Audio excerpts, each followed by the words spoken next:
Sahabat entrepreneur, setelah Anda melihat tadi di judul, benarkah apakah anak dari keluarga miskin tetap akan miskin sampai mereka dewasa? Dan ini semua dari research. Benarkah? Saya akan bahas semua setelah yang satu ini.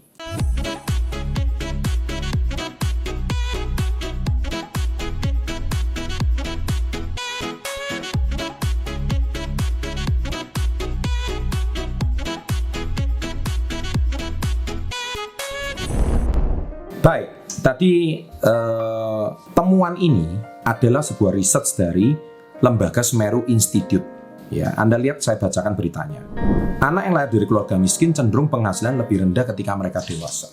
Penelitian telah dipublikasikan di makalah International Asian Development Bank (ADB) menunjukkan bahwa anak-anak miskin setelah dewasa 87% lebih rendah dibanding mereka yang sejak anak-anak tinggal di keluarga miskin.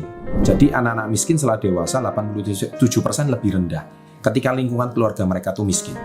Menggunakan data yang diambil dari kehidupan rumah tangga di Indonesia atau yang disebut dengan IFLS, Indonesian Family Life Service, tim peneliti Semeru Institute yang dipimpin oleh Mayang Rizky, Daniel Suryadharma, Asep Suryadi mengolah data 1.522 anak dan membandingkan pendapatan mereka pada tahun 2000 ketika mereka berusia 8-17 tahun, pendapatan mereka pada 2014 ketika mereka menginjak usia 22-31. Menariknya, ketika riset ini dirilis ke publik, beberapa pihak menyaksikan hasil penelitian tersebut. Beberapa menampik bahwa hasil riset ini memilih percaya bahwa anak miskin bisa saja terlepas dari jerat kemiskinan ketika mereka bekerja keras. Nah, tapi ini ada tweet dari Daniel Suryadharma, lahir dari keluarga miskin apakah bisa tetap sukses pada saat dewasa? Sangat jarang terjadi. Berikut hasil studi kami di Indonesia. Nah, ini semua by research ya, sekali lagi by research. Penelitian tersebut memang bersifat kuantitatif dan tidak menjawab mengapa anak yang tumbuh dari keluarga miskin akan cenderung tetap miskin. Mereka tidak menjelaskan mengapa. Tahu permasalahannya di mana? Itu kan di channel Success Before 30, Anda tahu sendiri, yang menjawab bagaimana Anda bisa keluar dari jerat kemiskinan. Namun di 2015 saya terlibat sebuah penelitian kualitatif yang juga dilakukan Semeru Institute. Tadi kuantitatif, sekarang kualitatif, yang dapat membantu menjelaskan how it can be happens, bagaimana ini bisa terjadi. Penelitian itu menunjukkan bahwa keluar dari jerat kemiskinan tidak semudah yang banyak orang kira, karena kemiskinan yang terjadi pada anak-anak berkaitan dengan kondisi kemiskinan keluarganya. Kemiskinan keluarga akan membatasi akses anak-anak mereka terhadap berbagai kesempatan, misalkan dapat pendidikan dan pelayanan kesehatan yang baik, yang sebenarnya diperlukan untuk memperbaiki kondisi ekonomi mereka. Penelitian kami tahun 2015 dilakukan di 2 kelurahan yang berbeda di Jakarta, Makassar, Sulawesi Selatan, dan Surakarta, Jawa Tengah. Riset ini melibatkan setidak-tidaknya 250 anak laki-laki dan perempuan dari keluarga miskin yang berusia 6-17 tahun di 3 kota tersebut. Dalam penelitian ini, kami ingin mengamati perspektif subjektif anak-anak tentang kemiskinan. Kami mewawancarai anak-anak tersebut tentang kondisi hidup mereka, menemukan bahwa perbedaan kondisi kesejahteraan orang tua menentukan nasib anak-anaknya. Penelitian ini menemukan bahwa anak-anak rupanya sangat mampu menjelaskan kompleksitas kemiskinan yang menjeratnya. Mereka menyadari adanya perbedaan status sosial ekonomi yang di lingkungan melalui hal-hal yang tampak seperti kondisi tempat tinggal, cara berpakaian, serta kemewahan alat komunikasi dan kendaraan. Seorang anak bisa mengatakan mereka miskin ketika mereka tinggal di rumah yang kecil, tidak punya banyak kamar, lingkungan yang padat dan relatif kumuh seperti banyak sampah.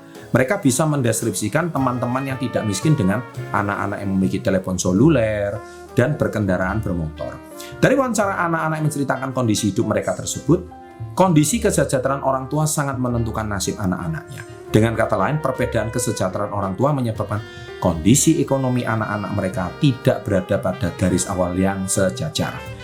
Anak yang orang tuanya memiliki aset atau sumber daya, maka akan memberikan peluang bagi anaknya untuk dapat meningkatkan kesejahteraan atau kesuksesan di masa depan. Misalnya anak yang terakhir dari keluarga kaya memiliki peluang jauh lebih besar untuk memiliki pendidikan non-formal, baik yang sifatnya mendukung capaian formal ataupun sifatnya mengasah keterampilan, serta kemampuan emosional dan spiritual bahkan sejak usia dini. Akses pada pendidikan yang tidak seimbang ini menjelaskan mengapa anak miskin sulit keluar dari jerat kemiskinan. Contoh lain, anak-anak yang tidak miskin yang dibekali telepon seluler dan kendaraan bermotor dianggap memiliki peluang lebih besar untuk melakukan mobilitas, mendapat pengalaman baru, termasuk berjejaring dengan orang-orang baru yang akan memberikan peluang ekonomi yang lebih besar. Belum lagi perbedaan pola asuh di masyarakat miskin yang cenderung otoriter dan reaktif terhadap risiko budaya yang melanggengkan budaya miskin. Anak-anak dari keluarga miskin mengaku bahwa orang tua mereka cenderung mudah marah dan memberikan hukuman saat tahu anaknya menghadapi masalah ketimbang memiliki kesempatan untuk bercerita mengapa masalah itu bisa terjadi dan jalan keluarnya. Ini memang terjadi dan paling gampang tuh lihat di sinetronnya Indonesia ya. Anda pasti tahu sendiri sinetron dari televisi mana, kamu paham. Sebagai contoh, seorang anak mengaku lebih sering menerima pukulan saat orang tuanya tahu bahwa dirinya berkelahi di sekolah, padahal perayaan tersebut karena sang anak menerima bullying dari teman-teman sebayanya tanpa kemampuan mendengar dan mencarikan jalan keluarnya. Perilaku orang tua seperti itu hanya akan membuat sang anak semakin frustasi menjalani pendidikan. Padahal pendidikan adalah solusi bagi kemiskinan. Pola pengasuhan tentu sangat berkaitan dengan pendidikan orang tua. Kita tahu bahwa sekitar 63% penduduk miskin di Indonesia hanya memperoleh pendidikan setara sekolah dasar atau tidak bersekolah sama sekali. Itulah sebab sekarang saya bersama CPN Foundation dengan kitabisa.com saya menggalang dana itu namanya Generasi Pemuda Beramal. Anda lihat hashtagnya di sini. Ya, saya tampilkan videonya di sini. Klik link ini sekarang juga. Mengapa saya mengumpulkan dana untuk memberikan beasiswa kepada orang-orang miskin, supaya orang-orang miskin ini punya kesempatan yang setara dengan orang-orang mereka punya kemampuan, punya talenta, tapi mereka dibesarkan di lingkungan yang tidak tepat. Nah, dalam penelitian ini sangat luar biasa dan ini artikelnya sangat panjang. Saya akan tampilkan di link deskripsi. Sekarang pertanyaan saya satu, mengapa di thumbnail cover video saya menampilkan video Aji Krishna? Kita tahu Aji Krishna itu berangkat dari kondisi yang sama dengan anak seperti itu tadi. Lahir di kota kecil Singaraja yang sangat kumuh, sangat kecil, ya di desa Bali Utara. Tetapi beliau merantau ke Denpasar benar-benar hanya mengikuti truk dan berjalan sepanjang itu perjalanan kalau naik mobil itu 3 jam, dan itu ratusan kilometer. Dan dia harus naik mobil dan dia harus untuk kelaparannya dia melewati sungai. Dia harus meminum air dari daun-daunan dan mencuri semangka di halaman-halaman tetangga. Anda lihat begitu miskinnya. Pertama kali tidur di pos satpam, dia rela sebagai tukang cuci mobil dan sebagainya. Itulah kisah kehidupan masa kecil Aji yang sangat keras. Dan beliau juga tidak punya akses. Tapi saya percaya beliau mau merantau. Nah ini kunci. Saya lihat pertama kunci keberhasilannya adalah Aji Krishna mau merantau. Dan hasil rantauan ini ternyata dia menemukan dalam tanda kutip ayah baru. Ayah baru itu adalah bosnya. Dan bosnya itu yang totalitas mengubah hidup beliau. Anda silakan simak kisah beliau. Saya nggak mau bahas di video saya bersama Aji Krishna. Kisah itu totalitas mengubah siapa seorang Aji Krishna sesungguhnya. Dan itu adalah cerminan betul-betul masyarakat miskin di Indonesia pada umumnya. Kalau riset ini akan betul, kalau tampilan model orang miskinnya seperti Anda lihat di sini. Nah nih, ya saya tampilkan. Ini ketika saya mau memberikan sayembara berhadiah kepada Atta Halilintar, yang mana Atta Halilintar itu dapat hate speech comment dari orang sakit jiwa menurut saya tentang mendoakan Aurel Hermansyah cepat mati, bukan mendoakan supaya hamil. Anda semua tahu Atta sahabat saya dan Atta adalah partner bisnis saya. Dan dari situ saya tentu tidak terima kalau ada sahabat saya dibully netizen yang bermasalah seperti ini. Cek ternyata netizen ini adalah orang yang bermasalah. Tapi yang saya mengejutkan adalah tampilan reaksi dari saya ketika memberikan sayembara tersebut. Rupanya banyak komen seperti ini. Nah, inilah cerminan komen-komen. Kenal saya juga tidak, tapi tiba-tiba mendadak menjadi pengemis online bahasanya. Nah, itulah watak ketika mereka dibesarkan dengan lingkup ruang yang sangat-sangat miskin.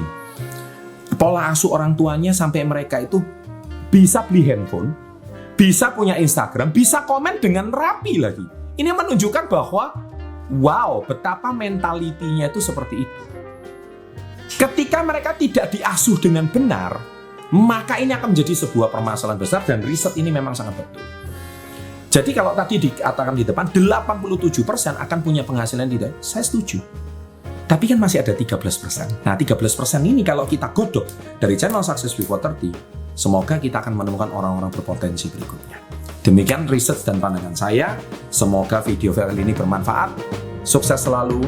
Jangan lupa like, share, and salam hebat luar biasa.